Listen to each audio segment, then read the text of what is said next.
Alright friends, here on Tactical Enlightenment we remain dedicated to showing you the vast world of Bannerlord, and we are going to continue to explore overhaul mods again in today's episode covering the Dynamic Armies Mod. Chase these guys down, try not to get too close to what looks like a Khazate army here, and these guys here, these guys seem like they're in the game just to be beaten on. It almost seems like these guys are the equivalent of a stress relief for Bannerlord. We're going to be able to throttle these Eleftheroi.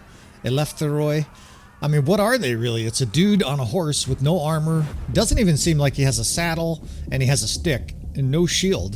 This could not be a worse designed minor clan than this, or at least a least dangerous, right? Especially for an army like ours that has ranged units, and on top of that, we have a swamp here. So I anticipate a massacre here, but we'll see. You know, maybe they will use some unique tactic. We're pushing close to some Khazate areas here, and we're getting close to the point where we're going to become a vassal. Maybe this episode, maybe the next. We'll see. In the mercenary stage, you obviously want to develop a bunch of coin. You want to develop a bunch of resources, power level some of your companions, and we're going to look to do so in today's gameplay. So I like to sit right at the edge of the marsh here, right? They're moving as slow as possible. We're gaining levels as we fire projectiles into their unarmed bodies, and let's see if they even get a kill. They got one kill. That guy got killed, and it says they're an expert. I don't know what they're an expert at. I guess conceivably they do good damage as shock cavalry, but when you have absolutely no armor, and cavalry are already pretty weak in Bannerlord, I just, when I see these guys on the campaign map, whether it's in this, with this Dynamic Army mod overhaul, or regular Bannerlord, I go yum yum, right? It's like when I used to play poker and some guy would sit down and make a horrendous play in the first 10 minutes and hemorrhage off $300. You're like, yum yum, this guy's gonna give me all his money.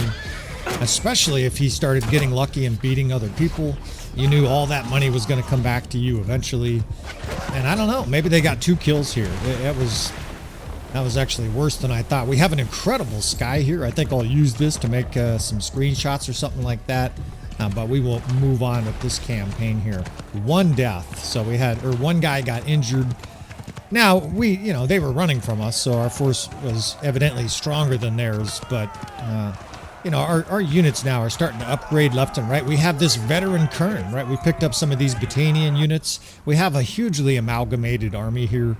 And I want to say, eventually we are going to shift. Even more troops are pouring in through the door here. We can't even hold all these troops. And I'm still in a myriad, I'm completely bewildered by all the different troop trees. There's an astonishing amount of work that went into this mod, this Dynamic Army Mod, again, to cover it here. We'll just start an episode here. Welcome back again, friends, to another episode of Tactical Enlightenment. Our YouTube channel is dedicated to all things Bannerlord related. We are playing an overhaul mod. I haven't done a lot of this. I've done some of this privately, but I haven't done a whole lot of episodes for YouTube. I get a lot of requests. I get a lot of direct requests. And this is a fellow that's worked with me before on some mods. He helped design the killer Sturgian Heavy Infantry mod that we're using in the Vlandian campaign. And this is a really interesting mod, right? You want a fresh look on Bannerlord. It really does feel like a DLC in itself. There's all sorts of different units. Of course, with the open source armory, open source weapons, there's all sorts of new equipment. Far more than there probably will be in the DLC, right?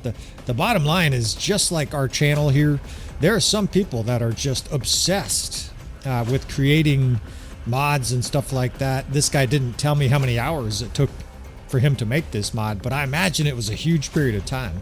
Now we've got tons and tons of archers here, ranged units. We've got some skirmishers, and our other forces are heading to a castle to besiege. So I'm getting kind of excited here, right? We've got war with 2 different kingdoms, and the Khazate are heading towards a castle we just took that is tasty to defend. So let's get ready to do some power leveling here. If they siege and we can sneak in, we are gonna we're gonna power level. And honestly, I do want to power level. Some guys at this stage might even consider this almost a form of cheese, right? You're just gonna cheese the siege defense. It's not a guaranteed win, although it's pretty close to guaranteed. And yeah, we're intentionally power leveling because I think the meat and potatoes of this mod is once we have an army of 300 to 500 of our own troops. That guy's still looking for his herd, his herd of cattle. We had a barbecue there, bud. Sorry, there's no cattle coming to your market. We already ate it all. We're burping still from our giant barbecue. If you didn't catch that, that was in the first episode. The guy, it was a deliver the herd quest. He gave us a bunch of cows to take to Poros, and a week later our troops were hungry and had a huge barbecue. I love that shit about Bannerlord. You can just do whatever you want. Sort of. It'd be nice if there's a little bit more freedom. It'd be nice if you could go into a city and like try to rob the store and shit like that. You could be Grand Theft Auto mixed with Bannerlord. That would be badass, right? You can just assassinate people in the city. And then there's a whole bunch of guards trying to run you down and stuff like that. That would be a lot more interesting, right? The stealth, if the stealth part had stuff like that, where you could play a nefarious criminal building a dynamic enterprise within the city, right? I don't give a shit about sneaking around in hideouts, but it would be fascinating if you could sneak around a city while tons of guards were looking for you, and there was a price on your head, and there were bounty hunters, you know, out there sniffing around looking for movement, and you had to hide in shacks and wine barrels and stuff like that. That would be really interesting, just in case, right? There's somebody else who builds mods that's watching this. Now, originally my intent was to do a bunch of different not overhauls, but a bunch of different mods for this campaign as we suffer more deserters. That's fine. I don't want this guy to reach this castle defense. But ultimately I decided just to focus on this mod. We are running the RTS mod just to speed it along. You may see us save a little bit more often than normal. That's because it does have a nasty tendency to crash. Damn, this sucks. I was hoping to get a siege here and this guy's coming in. Oh well, we can at least participate in the open field battle. And now he's pulling up short. How interesting. This must be a strong Khazate force for him to... Oh shit, let's get it. How beautiful is this, right? So Saranor here is coming up to help to destroy this Khazate force. Evidently he got his courage up. But we're just going to bypass him. The nature of Bannerlord is this happens instantaneous and that guy can just sit there and watch. We're going to be able to do this siege defense because the Khazate just started their assault, and right in front of this guy outside we're going to be able to do this siege defense. So admittedly I'm like doing this 90% to power level. We want to power level this guy so we can get him to, you know, clan tier 3, 4, 5, become a vassal, have some influence, some good equipment, some good stats, and then sort of the real dynamic army mod game will commence. Now, I like showing early game Bannerlord, right? This is very confusing to a lot of players, and I think we're getting it down to a pretty good science here. I'm still not what I would consider an expert at the early game, but we're getting to a high level of play, right? There's all kinds of content creators, and they just shred the early game. You know, we're gonna continue to refine our tactics, refine our process here. There's so much to learn, right? I still get corrected all the time. I did a perks episode for companions, and I got 2 or 3 separate things wrong, right? I was literally out there broadcasting fake news by accident. Bannerlord is complicated. There's a lot of shit going on, and I'm often distracted, right? Now, we're going to be able to handle this. Look at how much infantry we have, and it's not our infantry, which is even better. That means these guys are going to get shot in the face while we get all the accolades. Look at they're lining up. The Khazate are they're gonna sit on the front walls. We'll take the back one here. This castle is one we actually covered in our castle defense series. I honestly think if you have 200 troops, this castle cannot be taken. You know, provided the enemy doesn't have, I guess, holes in the walls. If you have like ladders or a siege tower, we might be able to destroy one or both of those siege towers. The enemy can't take this city. Or this castle. Now we have a log jam here on the stairs that's a little disconcerting, but usually those things sort themselves out, so I'm not too worried about it yet. That's a combination of our troops going down, our troops coming up, and the AI getting in our way, basically. Now this is almost like a firing squad here. We go by all this militia getting shot in the face right in front of us. Meanwhile, our archers will sit one row behind them and get lots of kills. Now, I don't see a fire catapult here, which is distressing, right? Because the rocks... Oh, shit, that was a fire catapult. Maybe we'll run over there. Where was that? I think it's on the other side here. The rocks have been nerfed. What I mean by that is the non-fire catapults. Used to be pretty potent. You could kill 20 troops with a good shot. Now you're really aiming for 5. I've rarely killed more than 5. You know, so the fire catapult guy over there just killed 10, and all I did is do a little bit of damage. Let's take that shit, right? This is where your EXP is. Get off my catapult there, Surf. William Tell is in charge here, right? First we're gonna kill some troops, then we're gonna destroy that siege tower, right? We gained a level. The whole screen, 500 damage to all these troops. And the best part, of course, is we're gonna be able to throw these fireballs. Now for the newer players, you don't usually get these fireballs early in a campaign because you have to have 150 siege skill, 150 engineering skill to access these in your own defenses, right? However, it's for some reason when you're in a mercenary and there's a castle, there could be a situation where there's no lord here, there's no lord defending, and we still get these fireballs. I don't really understand that concept. It seems like to me that they shouldn't be here, but they are, so we'll use them, right? It is what it is. And it's going to be just massive power leveling because these serfs are reloading my catapult. So I'm just going to take a shot, and the timing works pretty beautifully. I can throw 2 of these fireballs, kill a bunch of more troops. We're literally gaining a level every other throw or every third throw, and then should be able to run back to that catapult and take the next shot, right? Like these guys are literally doing the job for me. Thank you very much. Step in here, steal all the glory, see if they've aligned it. Yeah, see, they got it aimed pretty well. Thank you, fellas. Thank you for doing all the hard work. Basically doing what most bosses do out there. Apologies if you're a boss, right? They just let their underlings work and then they take all the credit. Yeah, perfect. Thank you for loading that for me. And you can get a nice little rhythm here. Now they aimed poorly that last one. We'll hand out some demerits for that. Right? We'll delegate some punishment for them, their poor performance here. But look at this just orgasmic situation. I don't care about the militia dying too, right? We, incidentally, I'll mention that. We are working with the guy, more accurately, we're messaging back and forth with the guy who's developing a really cool friendly fire mod for Bannerlord. I had intentions to put that into this campaign. I had a couple crashes. It seemed like I had a little bit of conflicts, and so I'm going to save it. But it's a really cool mod, and I want to give it 30 seconds here. Basically, when you kill allied troops in a siege, pick it up. Pick up the rocks. This guy's picking them up. Monkey see, monkey do. Here. When you kill allied troops in a siege, or in any battle for that matter, right? You drill them in the back with a javelin. In vanilla Bannerlord, there's no consequences. 0. Nobody cares. His mod, if you kill more than a few, whatever, kill a couple, 4 guys. I haven't extensively tested it, of course. You end up getting summoned by the emperor of whatever kingdom you're paying for, right? So in our case, of course, it would be the Northern Empire. Lucan would be like, come see me, right? It would be like one of those ominous moments where your supervisor invites you into his office, or more accurately, summons you into his office. It's not a good thing, right? You get that pit in your stomach, you know something bad is likely to happen. And that's precisely what happens with this mod. Now, admittedly, this mod only makes Bannerlord harder because there's no penalties in vanilla. But it's more realistic, right? What essentially happens is they give you choices that you can, depending kind of on the severity of it, the rapidity of it. They basically say, well, you could pay us money to as a settlement sort of to the family of all these people you've killed. All the families of all the soldiers that you wrongfully killed on the battlefield, right? You threw that fireball and killed 9 militia. You got to pay for that shit. Or there are things like you can be kicked out of the kingdom, right? You can have your mercenary contract terminated.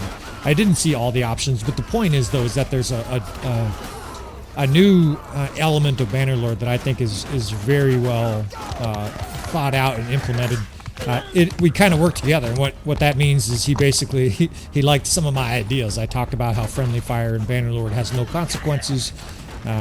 We could just kill these guys, right? The militia here, like, they're in the way. I actually want these guys to die. That way these troops storm up the siege tower so our archers can shoot them. I want to get EXP. I want to get our companions. And it is strange. You can literally go up to Gyarios in a battle and hit him between the eyes with a javelin, and there's no consequences. Obviously, if you did that in real life, it would be the opposite. They would kill you on the spot. So just another one of those elements where you can add some realism to Bannerlord here. We're just smoking their whole army, power leveling our crossbow skill. Our athleticism is almost 200. You know where that came from, right? That came from this siege. It'll be interesting to see sort of how badly we exploit this. Now, unfortunately, the defenses here were so strong, we're not even going to get to fight all these enemy troops. Oh shit, even more unfortunate, I just got shot dead. I keep forgetting, you know, that our character here is still developing. But as we trod over the carcass pile at the front gate here, this siege wasn't just easy, that was like too easy, right? We're not, oh shit, this is an opportunity. Let's kill these guys here, right? Let's stretch out some lines, get some archers spread out. When you're a mercenary, every single kill is money, right? So we want to literally commit war crimes here and kill every single soldier. There's no quarter here. You know, we're trying to kill as many as possible, so we'll try to cut them off here and get medieval on these asses. Charge them, boys. I'm a little bit behind here. I probably should have got out faster. But anyways, it's an interesting mod. If I can remember, or if you guys remind me in the comments, I will definitely link his mod. It seems like it's stable with 1.3, although like I said, I had a little bit of instability with using it with the Dynamic Army Mod. It's also possible that I'm using a more updated version of Bannerlord than he has worked on the mod, right? He might be up to 1.3, we might be at 1.31 or something like that. Anyways, it's worth a look. So I want to give props to that mod maker. And what an explosion, right? 125 kills, and there you have it, right? You can definitely call that an exploit. Now, it's all game mechanics. We didn't use a cheat code or anything here. This is just using the game, understanding the process, and mega power leveling our companions. Our companions get skills. Our character get 150 athleticism in one battle. And of course, if you have throwing skill, it'll go through the roof as well. We gain levels galore. It'll be interesting to see what kind of loot there is here, right? Because we capture like half the Khazate force, right? There's 105 prisoners here. I'm actually surprised there aren't more. But we got like 6 nobles. We were broke a half hour ago, and now we're going to be filthy rich. Anyways, I've talked about it, emphasized it on the channel before. The mercenary stage, a great defensive castle. It basically is a cheat code, and I'm not shy about doing it in this situation here, both for to spread the word. Oh shit! Look at this fucking piece of armor.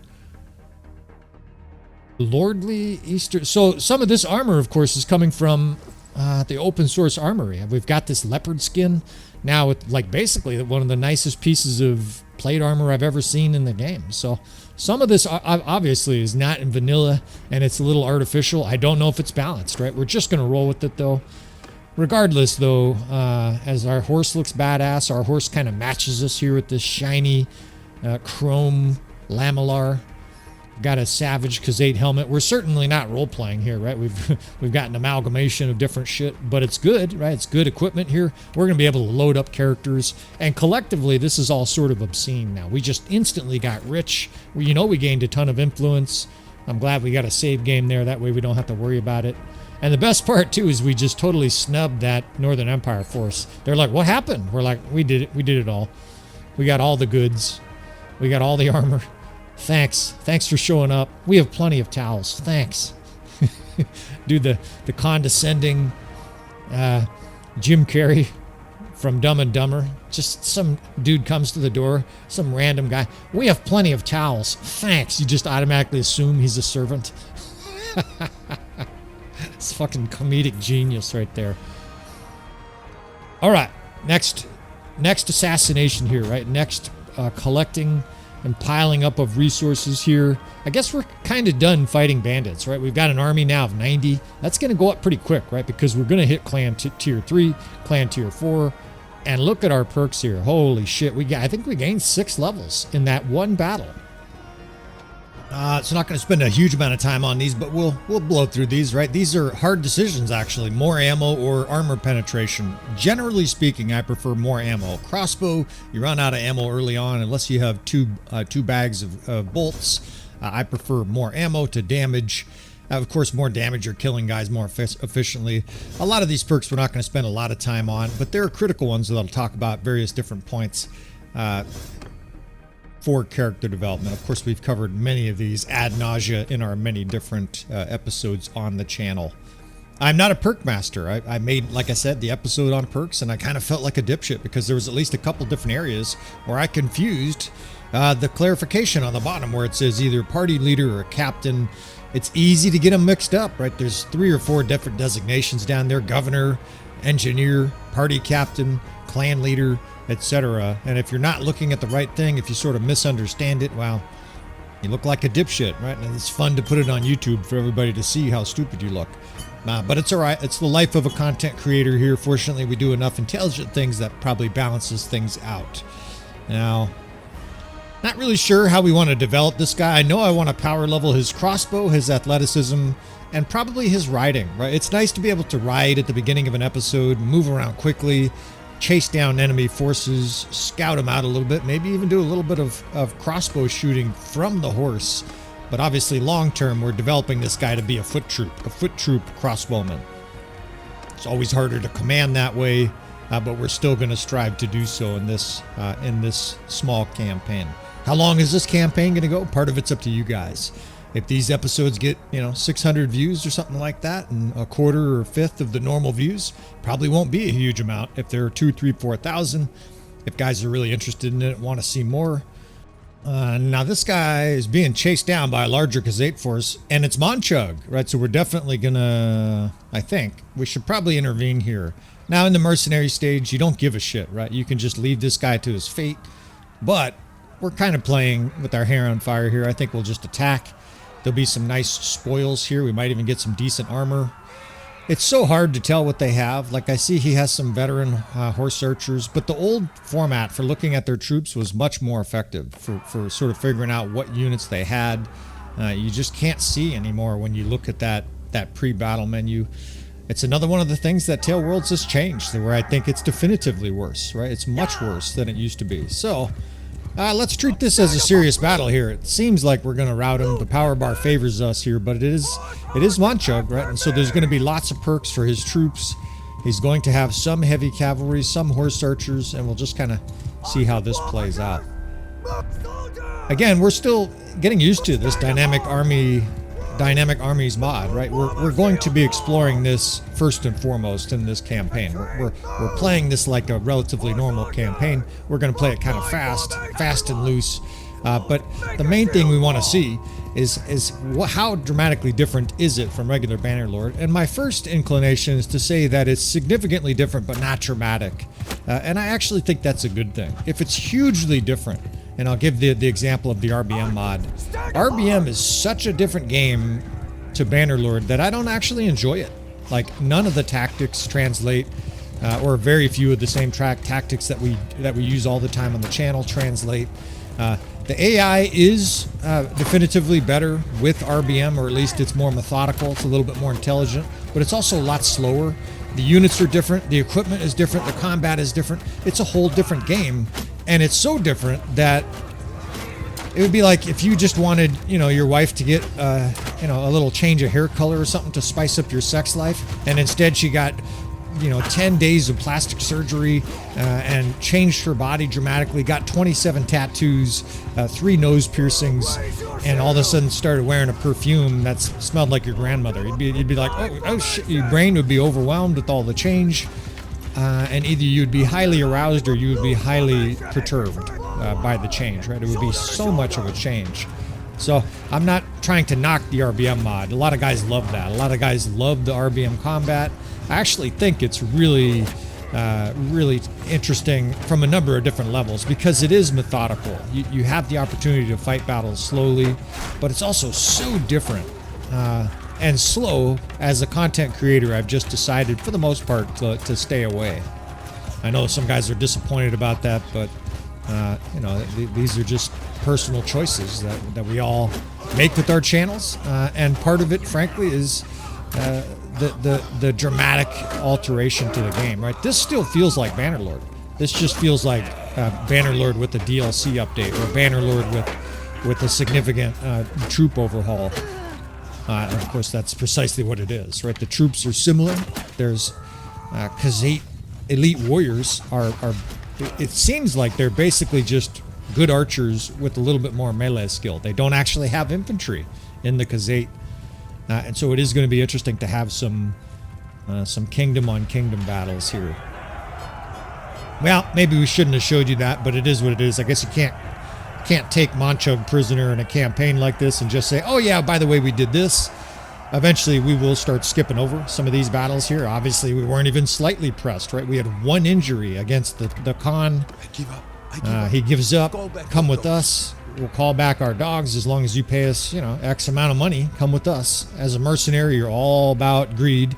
Greed is good, right? Just like the movie Wall Street. We're definitely embracing our inner avarice here. Avarice, extreme greed. I use, words that a lot of guys have never heard before. I'm a pretty well-read person. These days, I would actually say I'm not a well-read person. I'm a well-listened person. I listen to probably an hour or two of history every day, and I do so. And this is not, by the way, this is not a product placement ad. I do so through Amazon Audible. I have a yearly subscription. I'm not going to go into the details. Again, I'm not trying to convince you to get Amazon Audible, but it's a great way. I know it sounds like a commercial. It's a great way to learn history because you can do it when you're doing other things in life that are mundane, right? When you're cooking. In our case, when I garden, I go out and harvest, or I dig up a bed and I'm getting ready to plant next year's crops or something like that. An hour's worth of work, and I will either have my headphones on listening to a history podcast or a history book, history professor talk about history, or I'll just have my phone playing it out loud, right? Ruining the sounds of nature. The bottom line, though, is that it's a great way to learn about all kinds of different things where our brain is sort of free to not to micromanage, to what do they call it? To multitask, right? When you're the gardeners out there, and there are not very many of you that garden. More of you should, by the way. It's a great hobby to keep healthy, to eat healthy foods, to reconnect yourself to nature. I strongly advise you guys to do more of that. Even the guys living in the city, right? Just start with a few potato plants and a basil plant on your, well, presuming you have a sunny window. I understand not everybody has. Anyways, it's a great hobby, but there can be tedious moments, right? You're digging up a bed or churning some compost. It's really nice to have an audiobook for you fellas that have a long drive on the way to work each day. It's a perfect thing to do. Instead of listening maybe to, I don't know, some kind of trash, something or other. And what I mean by trash is something that doesn't benefit your brain at all. What I consider sort of brain dessert. Listen to a great history podcast because knowledge is power.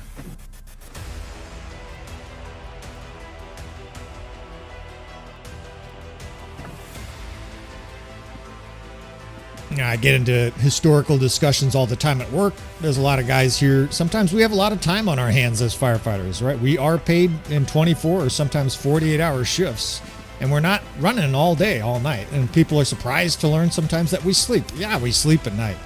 You don't think we're working 40 straight hours awake, right? You think you want me driving a fire truck after, not sleeping for 40 hours with your children in the street? No, we try to sleep. We don't always get a full night's sleep, but we do have time sometimes to discuss stuff. And I got into an interesting discussion yesterday with a guy about history. He said, yeah, isn't history, isn't it biased? Isn't it seen from the perspective of the winners or something like that, right? History, it all depends on the perspective. That is true. But there are a lot of historical events where there's general broad consensus. And what's really ironic and I guess distressing is that there's more consensus on historical events from 200 years ago than there are about things from recent memory. And I'll just give you a classic example without getting into which side I'm on or anything like that. Let's talk about the 2020 U.S. election.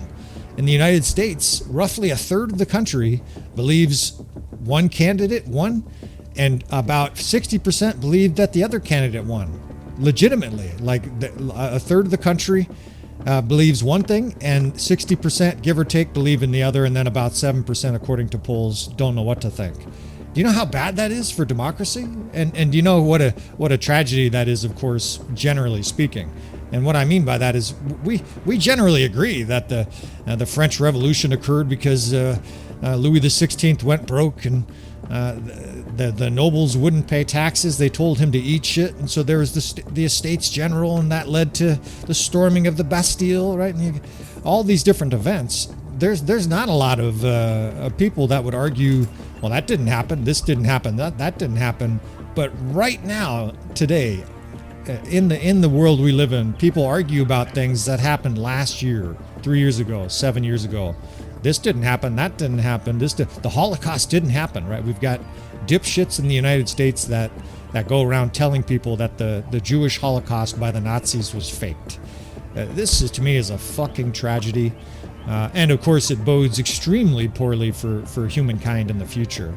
Now I'm still exploring these units, right? This is going to be a process. There's no way you can just introduce yourself to 300 new units overnight.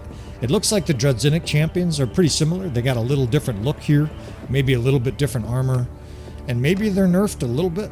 But we're going to continue, because that is the main purpose of this playthrough, is to explore these units and try to identify what units are good at what, how the gameplay changes by that. What I remember him saying is that Sturgia has really good infantry now and not very good archers, right? It's kind of like a lot of people thought that they would do for the main vanilla game. If you play Bannerlord, though, what you generally discover is that the kingdoms, and this is probably why the mod, he came up with the idea, is that they're so balanced, there's so subtle and almost no differences between a lot of the kingdoms, that you could argue there isn't any cultural differences, right? The Sturgians theoretically have great infantry, tough chainmail infantry guys and axemen and stuff like that. And then you do tests and it shows the Imperials and the Sturgians, their infantry just waxes the Sturgian infantry. And then you're like, oh, okay, so we got these great cavalry with the banner knights and stuff for the Vlandians, and they're garbage, right? So it's, I think there's a lot of reasons to add a mod like this to your playthrough. We'll continue to explore. Now, it's going to be a little bit of a challenge because we're not near some of the kingdoms. We're not going to be able to have even combat probably in this campaign against the Vlandians, right? We will see, though, and this is why I chose the Northern Empire, most of the other kingdoms.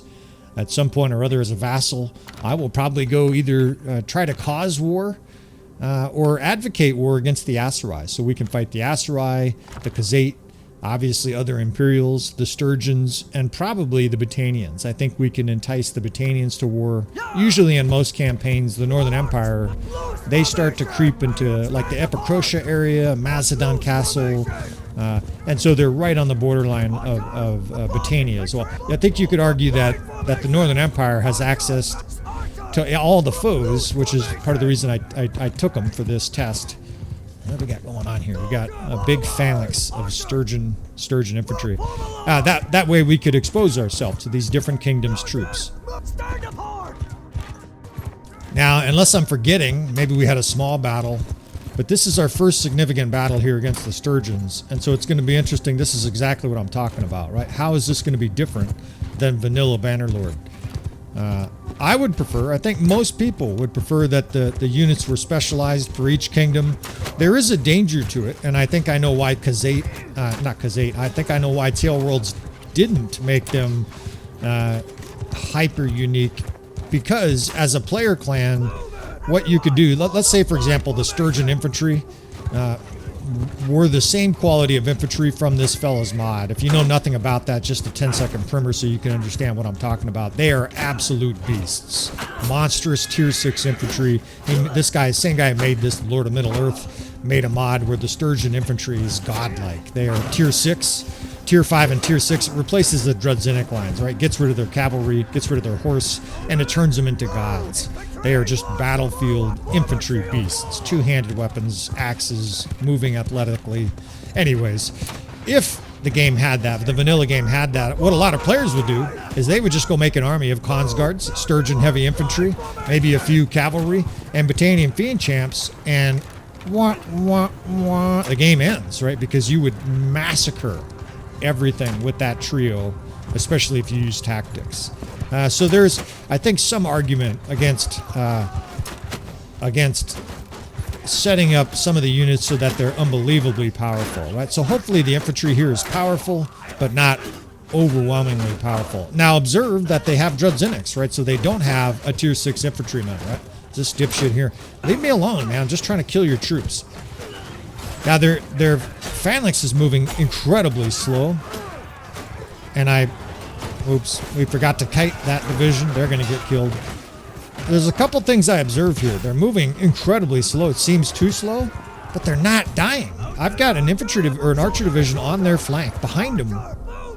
And we have good archers. I thought they would be dead already, and they are not dying. So, you know, again, without knowing all the ins and outs of this campaign, I would say already it is very apparent that the Sturgian Infantry, I'm not going to say they're overpowered, but they are tough. These guys will not fucking die. Right now, their archers are not really a threat. They don't have very many archers, right? We have our archers probably spraying their archers to death.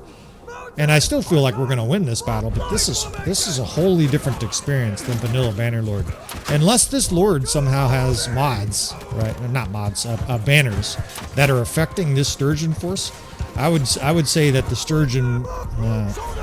Sturgian forces under this mod are dramatically improved.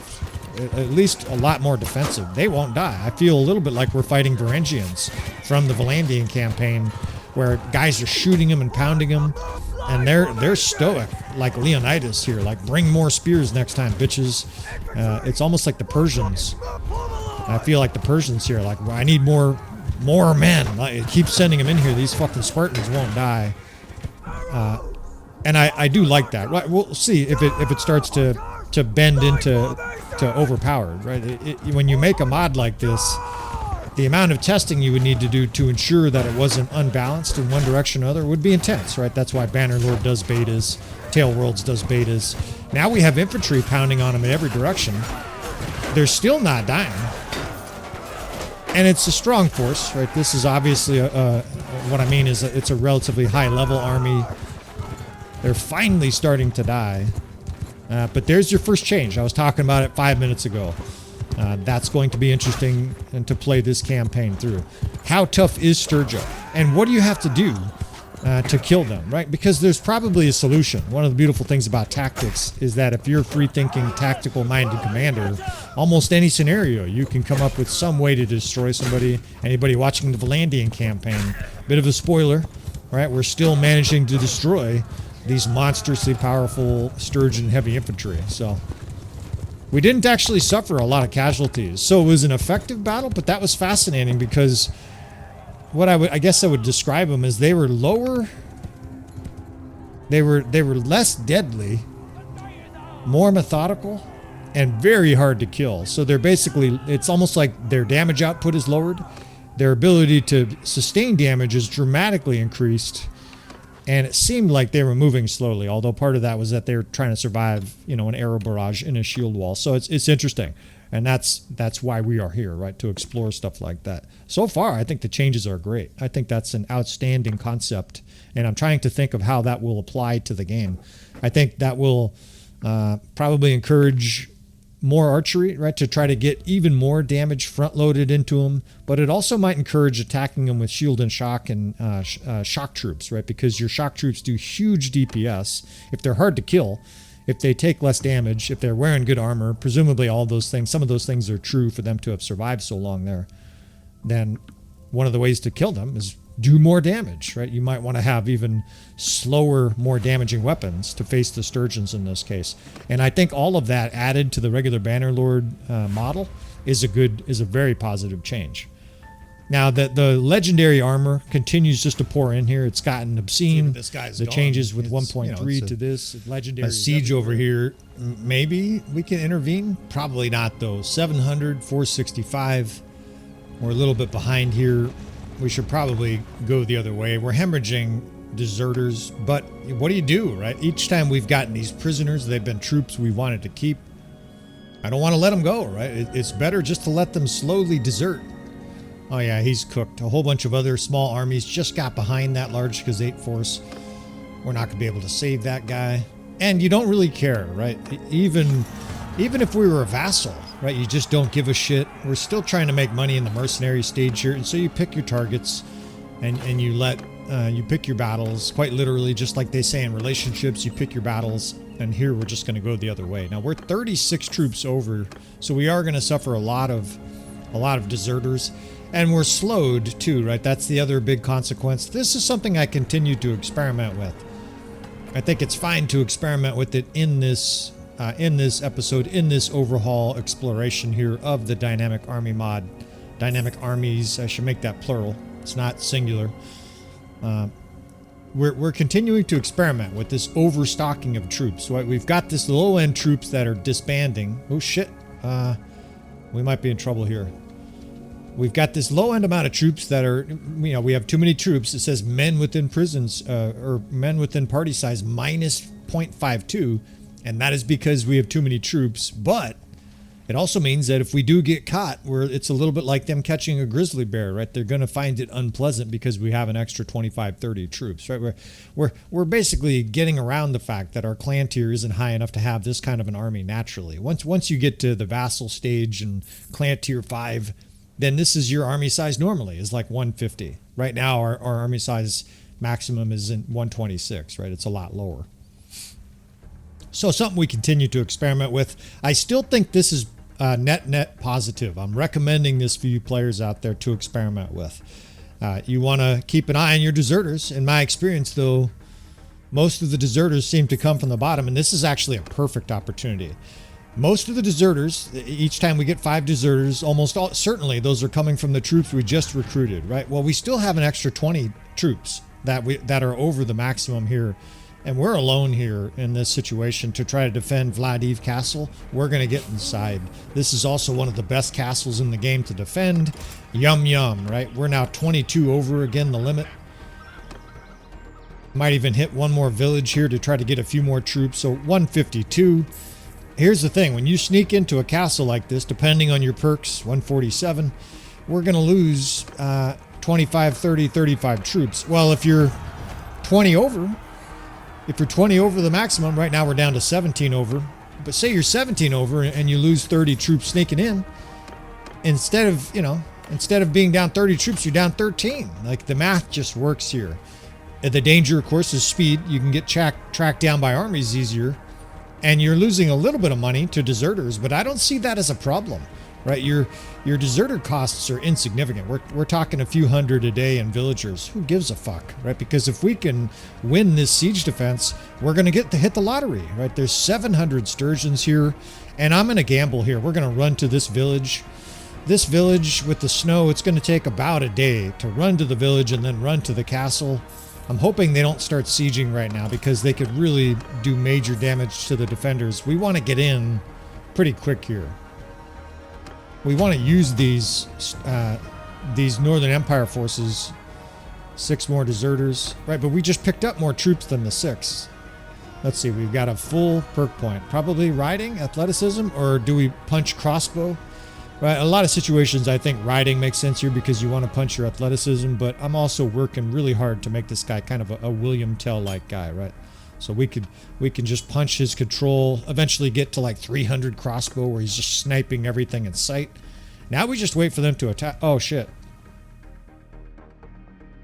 Well, I don't know if we can handle 1100. That would be a lot. Okay, they just started. Oh shit, there's another army behind them. Let's get in.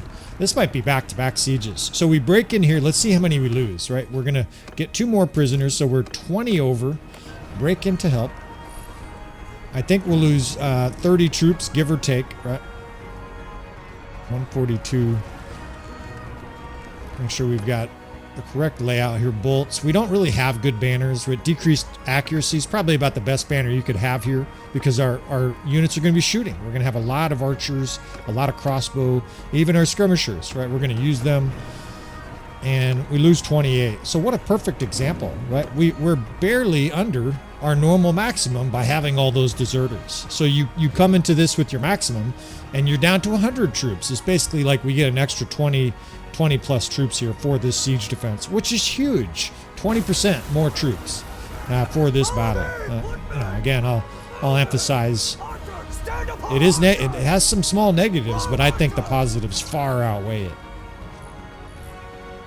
All right, let's divide this 2nd division, 2 different divisions, 7th, 8th. I'm not going to have enough infantry to make, the normal 4 infantry divisions at the bottom of stairways, right? We're not going to need it either, though, because there's a couple catapults here. Hopefully there's a fire catapult, right? We can destroy one of the siege towers, limit the enemy's access to 2 different sides, stretch out archers here around the top of this beautiful courtyard. And we should be able to defend this. This is not maybe quite as good as that setup at, what was it, Tepes Castle or whatever it was, the castle we defended 20 minutes ago, half hour ago. But it's pretty good, right? Because of the sloping hill leading down to the gatehouse, a compacted area where your archers can just spray attackers no matter where they're coming from. I'm digging it, right? We can stick a few guys here just at the bottom of the stairs for now while we assess the siege situation. And there's a fire catapult right in front of us, right? Give me that, give me that, give me that.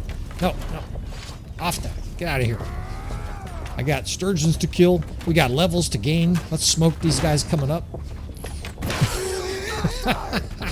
I tried to hit the body of sturgeons there. Instead, we smoked an archer. Just single shot right in the face with the fire catapult. And then the guy yelled at him, "Die, you bastard!"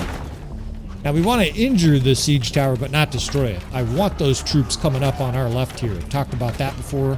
Don't be in a hurry to destroy the siege tower. If you've got a little bit of throwing skill, and this guy does, you can destroy it with these fireballs, even if it's next to the wall. Now, what I'd recommend is getting a couple shots of fire catapult shots into it first.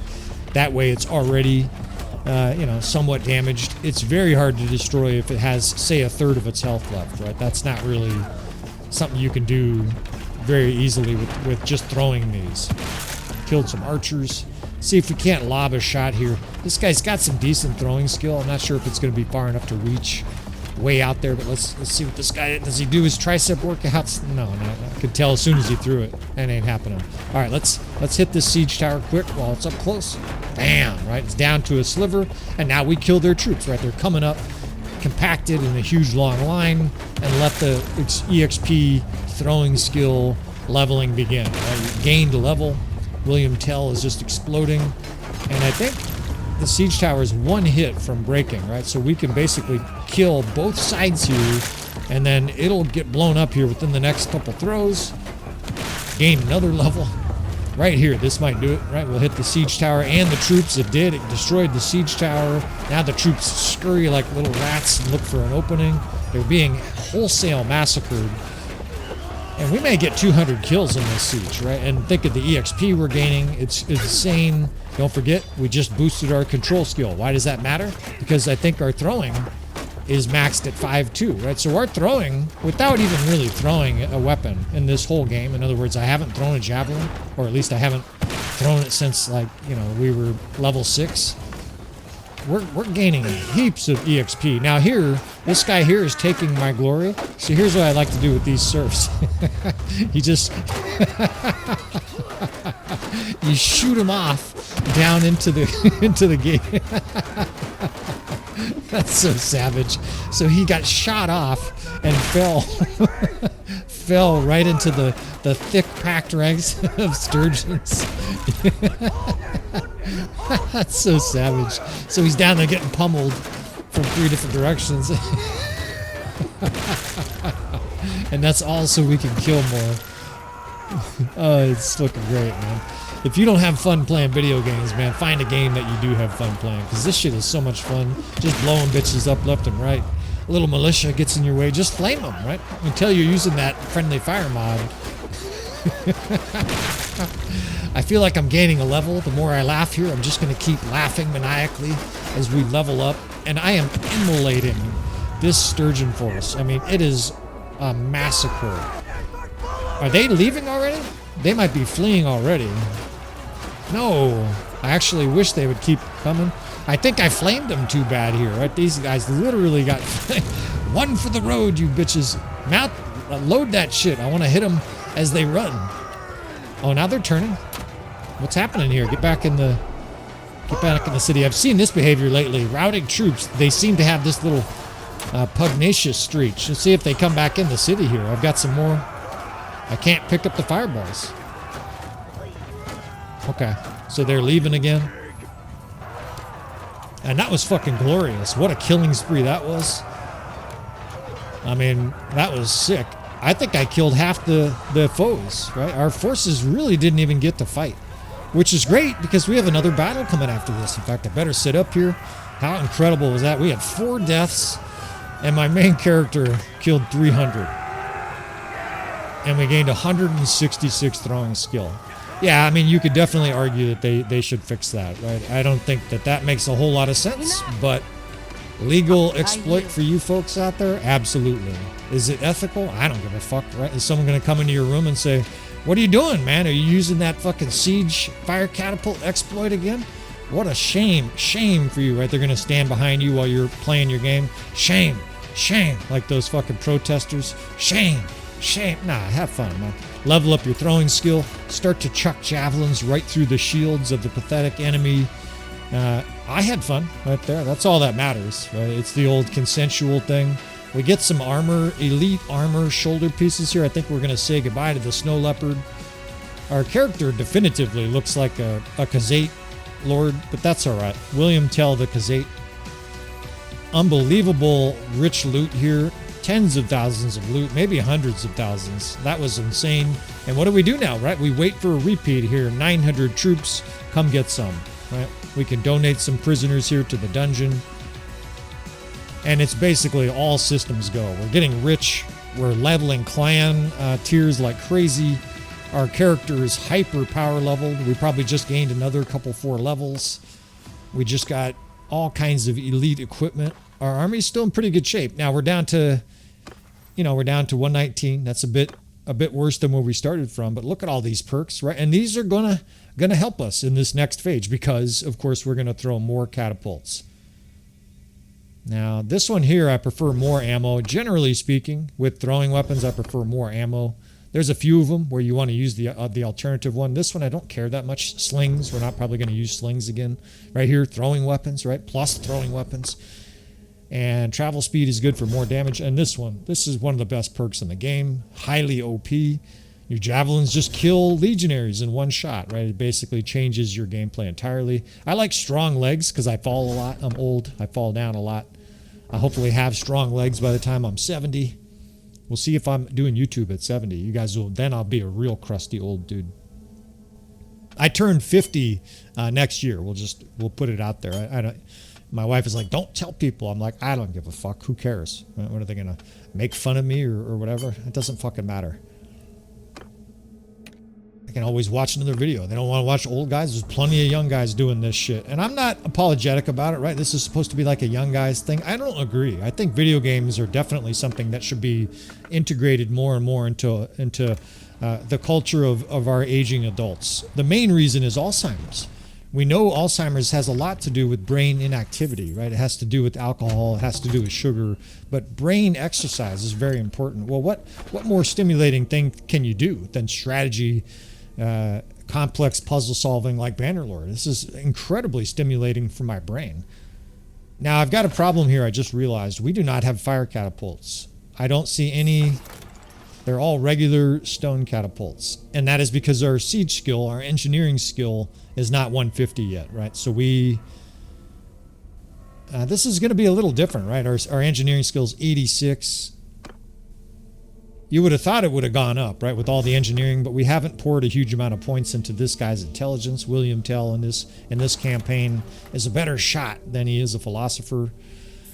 And this is a larger force. This is a little bit more worrisome here. Now, we still have tactics. We still have some things to try, but it's going to be interesting also because we're going to have to use our sort of bread and butter siege tactics here to see how these extraordinarily tough Sturgians deal with this, right? We've already fought them in that battle half hour ago. What did we say? What did I say? They're tougher than normal. They do less damage than normal, but they seem to be very tough.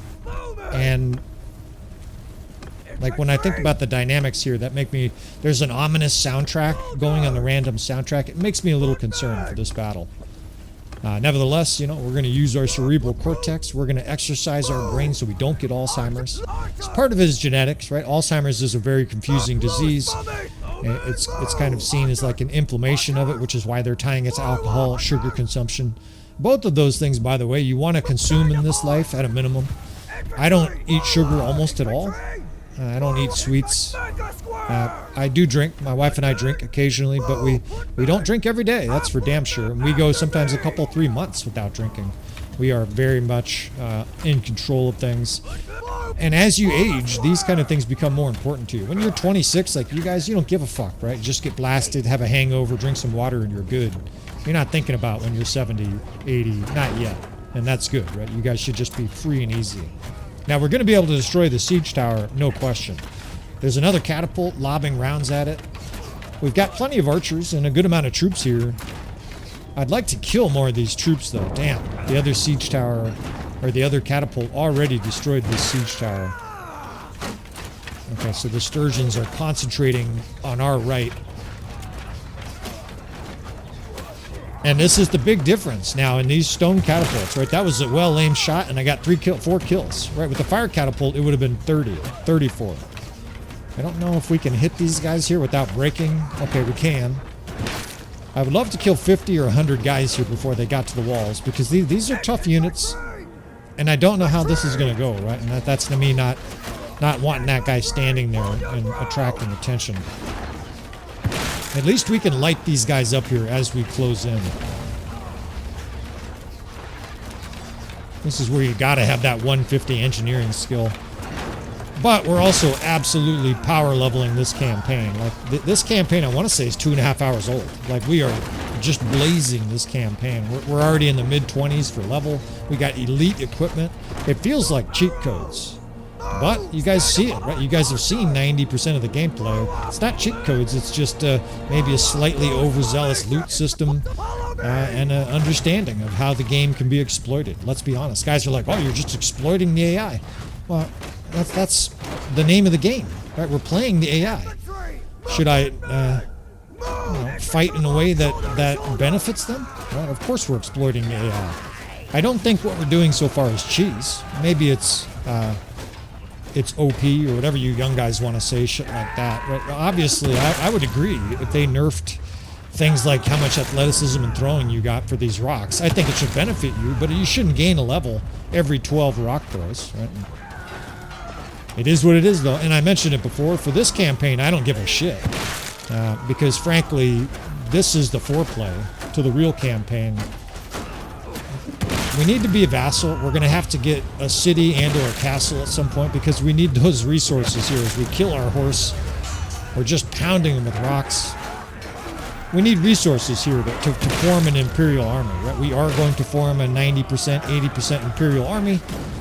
And we're going to march around and fuck stuff up, kind of like our Britannian campaign, right? It may not be 100% Imperials, but we want to get a feel for how different it is when you have a kingdom versus kingdom troops. Now, we've got the enemy in a bad pinch here, but there's way more death spam than I would anticipate normally here. Right? We've got them in a bad spot. How come every other thing is red, right? It's red, green, red. It's almost like it's alternating like a roulette wheel.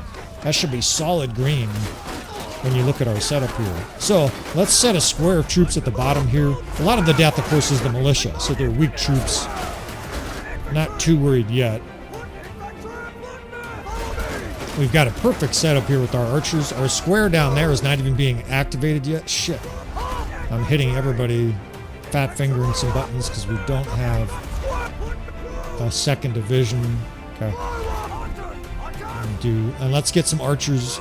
You know, with the enemy coming down over there, what you want is you want archers on the other side shooting behind them. So let's get a line of archers that will be effectively shooting from behind. But I got to keep this square here on the stairs because they are trucking that militia. That's most of the death for sure. These dipshits in the gatehouse are actually a detriment because it's preventing our archers from hitting the troops there. Okay, we've got... That square is decent. This is where I wish I had an extra 50 infantry. I'd feel a lot better. You can see the power bar. I can see the power bar. We've got a lot of work to do. I'm going to definitely fight in this battle. I'm going to have to be an infantryman. I think in this situation, it's actually more effective for me to be an infantryman, right? Because our archers are shooting. There's already a lot of DPS. If I can get in here and just sort of push guys around a little bit, slow this Sturgian roll, then hopefully our archers can work. The damage is way less. Like when you attack these Sturgian units, you notice. And of course, we noticed in that open field battle. It took forever to kill them. Let's get even more firepower here on these guys. I've got to add to this square too, otherwise it's going to get destroyed. Spread out, boys. It looks good. We've got a nice sized square there. I can probably pull a few more units from the first division, but I really don't want to, right? The gate is also critical. That's better, Deathspan. That's what I'm talking about. Get these guys spread out a little bit. I'm taking a chance with how close the archers are. In battles like this, I think you have to do that. In other words, we could all of a sudden draw aggro here, but them being so close is extra damage. And I'm doing that because look at this shit. These guys don't die. They remind me quite a bit, actually, of the Sturgian Elite Infantry mod. The square is holding here, but barely. It's kind of disheveled. Square, motherfuckers. I'm not asking. Make a square. Okay, that looks good. There's not a single archer not shooting. Kill these fuckers. These guys are coming over to help our square on the right. Kill that guy. Alright. Alright, feeling good. Feeling good. Alright.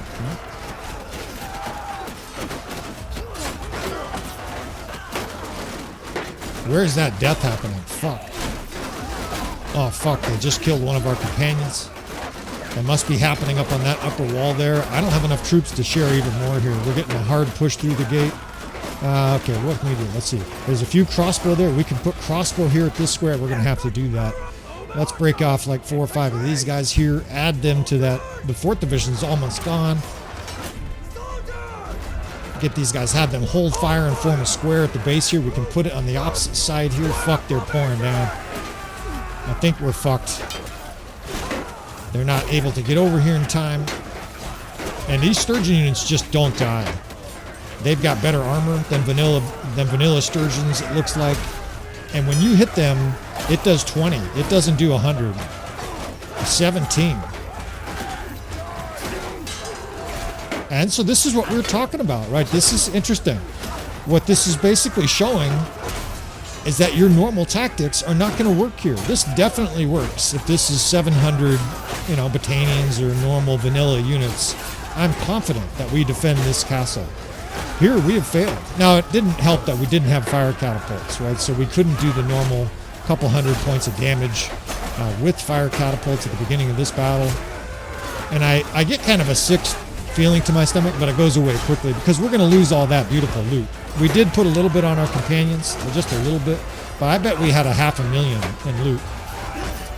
And of course, you don't anticipate losing here. It wasn't also like I could leave, right? They instantly started sieging it after that first battle. And it's different, right? Here's your Dynamic Armies mod in action. You cannot face the Sturgians like you would normally. We killed half their army. I mean, they mangled us here, something fierce. So, what does that tell you, right? It tells you you're going to have to adapt tactics in a situation like this. Maybe more shock troops. Maybe you don't want to fight Sturgians in a siege defense, right? And of course, there's a small chance, a non-zero chance to be sure, that the Sturgian infantry is overpowered.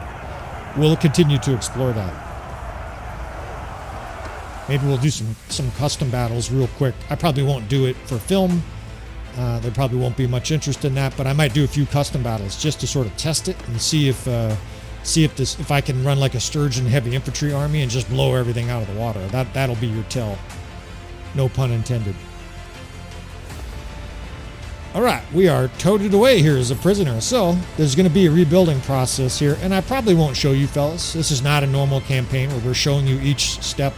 And I'm trying to be sort of concise with this campaign. In fact, I think I'll probably bring you back and we may be a vassal at that stage, right? We'll probably be a month from now. We'll rebuild the army, ransom our companions, and get on with this campaign. Get on with the sort of meat and potatoes of this campaign, which I hope is army versus army, where it's mostly one culture versus the other. Of course, will be the Imperials.